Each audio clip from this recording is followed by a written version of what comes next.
Saudara, ekonomi Indonesia terus membaik di tengah ketidakpastian global dan makin merebaknya varian baru COVID-19. Belajar pada kebijakan yang dibuat sepanjang tahun 2022, pemerintah yakin pertumbuhan ekonomi negara bakal terus bergerak positif di tahun 2023 mendatang.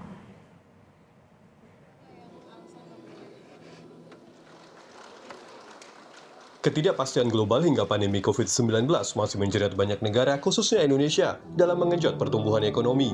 Di tengah masa-masa sulit, pemerintah sukses mendorong roda ekonomi negara bergerak positif pada periode 2022.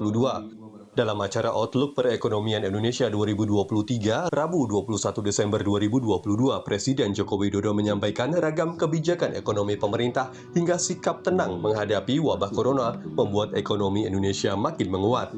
Terbukti ekonomi Indonesia kuartal ketiga 2022 tumbuh 5,72%. Jadi fundamental kita ini harus betul-betul kita rubah, yang rentan kita rubah sehingga menjadi stabil, sehingga sangat penting sinergi fiskal, moneter, dan sektorial. Langkah adaptif pemerintah dalam penanganan COVID-19 dan pemulihan ekonomi nasional diungkap Menteri Koordinator Bidang Perekonomian Airlangga Hartarto. Hal itu turut dibarengi dengan implementasi sejumlah aturan seperti Undang-Undang Cipta Kerja.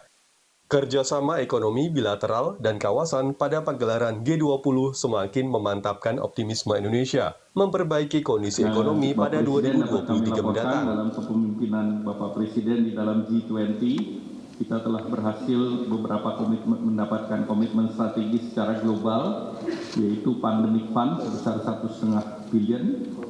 Kemudian yang kedua, Special Drawing Right dari IMF dalam bentuk Resiliency Fund, dan ini untuk berbagai negara sebesar 81,6. Upaya meningkatkan daya beli masyarakat juga menjadi perhatian. Harapannya, semangat positif menuju ekonomi kuat di tahun baru bisa lekas terwujud dan dirasakan rakyat Indonesia secara meluas.